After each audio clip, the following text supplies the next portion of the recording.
C'est vrai qu'il est intriguant, ce corbeau. Mais quand on regarde de plus près, on voit déjà qu'ils sont plusieurs. Il y a déjà une femme qui appelle et une voix rauque, un homme. Quand on parle de corbeau, on se trompe déjà. On aura tendance à superposer le comportement de deux personnes et à le singulariser. Mais on peut regarder par contre comment il agit et essayer de voir si ses comportements ont déjà été analysés, par exemple en psychologie, ce genre de choses. Un truc moi qui m'a frappé, c'est que le corbeau utilise ce qu'on appelle en anglais le social engineering.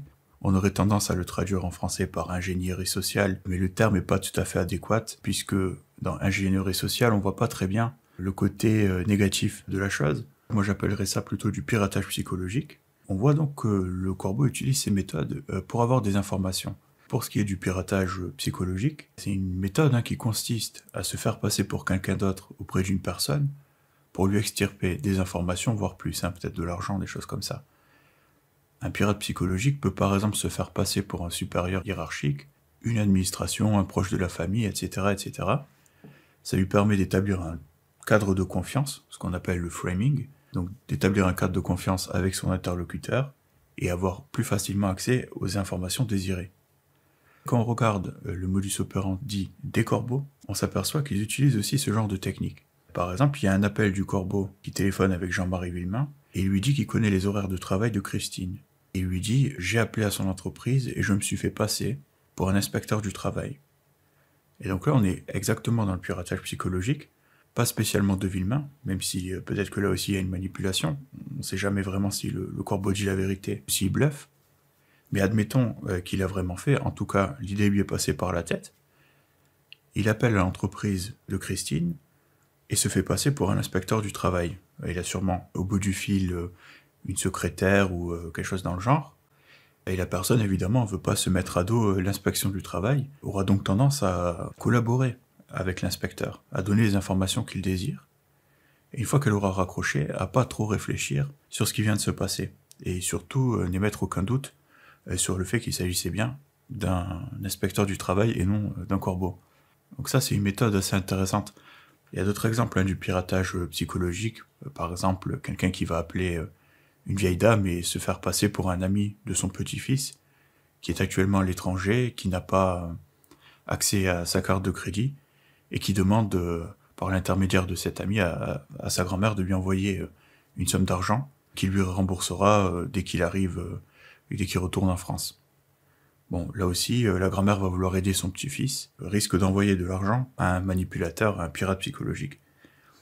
Donc on voit que c'est des méthodes qui sont quand même assez répandues, et que le pirate, ou même les pirates, puisqu'ils sont deux, et que la voix féminine utilise aussi ce genre de méthode, notamment quand elle appelle un infirmier, quand elle appelle les pompes funèbres, en se faisant passer pour la fille du gérant des pompes funèbres, les corbeaux utilisent des méthodes de social engineering, et reste à déterminer si c'est quelque chose qui a été appris, ou si c'est un instinct. On sait voilà que les manipulateurs ont souvent tendance à utiliser le piratage psychologique de façon inconsciente, quasi innée.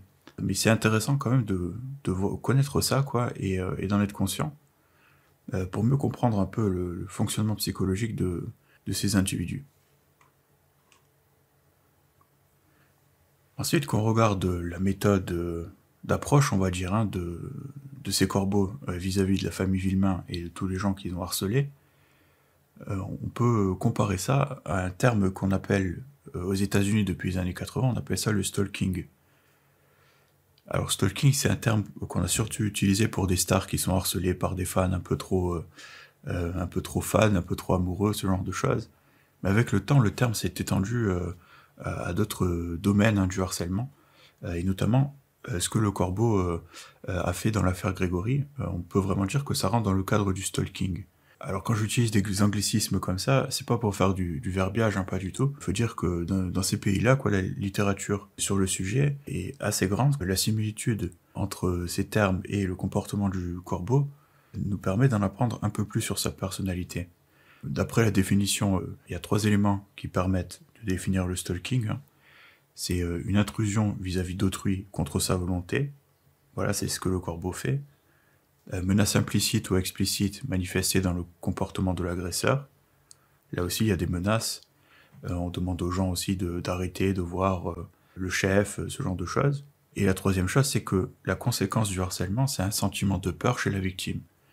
Et c'est ce qui s'est passé aussi, hein, on le sait, avec Racine qui a dû se réfugier même une fois chez un voisin. Ce qui est intéressant par rapport à ce terme, c'est que ce comportement-là, cette façon de faire, correspond à des troubles de la personnalité, et principalement des personnalités borderline, narcissiques et antisociales. Et on verra peut-être dans la suite pourquoi antisocial c'est important. Donc comme je le disais, il y a deux corbeaux, ça on en est sûr. Un homme avec une voix rauque et une femme qui participe activement, elle aussi, au harcèlement de la famille. Dans la littérature spécialisée, on appelle ça le gang stalking, du stalking à plusieurs. Ça aussi c'est une particularité assez intéressante, puisque d'habitude c'est surtout des lone wolves, donc des loups seuls comme ça qui agissent. Mais là on sent voilà, qu'il y a quand même une cellule, on va dire. C'est particulièrement intéressant. Corbeau, gang stalking. On voit que le stalker est rancunier, il traque par vengeance pour faire peur un peu à ses victimes, et il est aussi prédateur, il les espionne. Il va espionner ses victimes, il va même leur téléphoner pour prouver qu'il les espionne vraiment, avoir certaines informations plus rapidement que d'autres membres de la famille, etc., etc. Pour l'instant, on peut dire voilà, qu'il y a du stalking. Ce qu'on appelle les stalkers, donc les harceleurs, sont souvent des personnalités borderline, narcissiques et antisociales. On peut dire qu'il utilise aussi les méthodes de piratage psychologique. Dans un des courriers, il dit « Ma vengeance est faite », courrier de revendication. Et là, il parle de « ma vengeance ». Donc il parle comme une entité, lui, Corbeau, « ma vengeance est faite », alors qu'on sait qu'ils sont au moins deux. Ça peut être un indice, est-ce qu'il cherche à protéger quelqu'un, à se faire passer pour un loup seul alors qu'ils sont plusieurs. Il dit « ma vengeance », mais les courriers sont jamais signés. Donc là se pose la question, est-ce qu'il a réussi à manipuler une autre personne, la fille qui appelle aussi pour participer au harcèlement, ou est-ce que c'est lui qui se fait manipuler, ou les deux sont de mèche, quoi. Et ce qu'on sait aussi, c'est que dans le stalking, 80% des cas proviennent de femmes. Donc ça aussi, c'est un élément intéressant.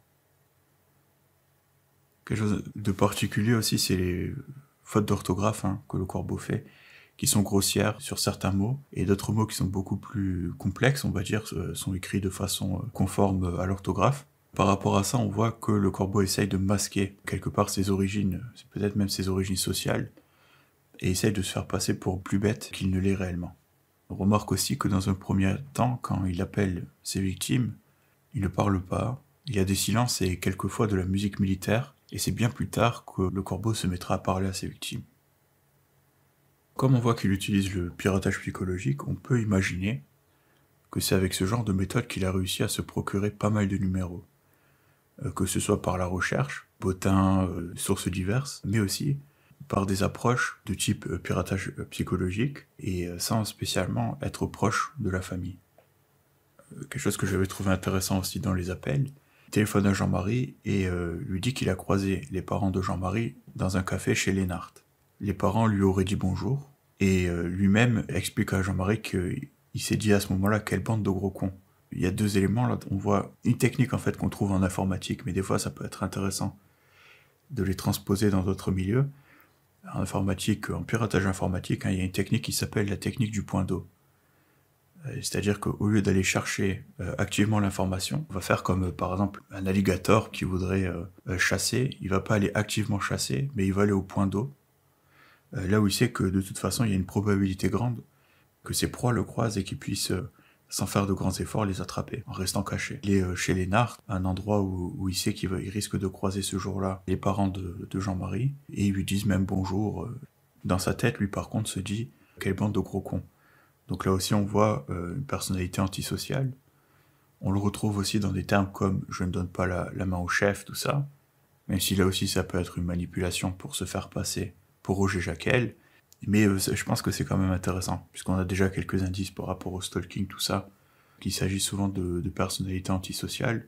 Borderline, je sais pas, puisqu'il fait pas beaucoup d'erreurs finalement. Il n'y a pas non plus de grands changements de comportement. Ça ressemble plutôt à une personnalité qui fait du stalking, du harcèlement, caché, qui a une personnalité antisociale, qui peut se retrouver aussi dans des mouvements contestataires, être syndiqué peut-être, ce genre de choses, puisqu'il a un problème avec la hiérarchie, l'autorité, ce genre de choses.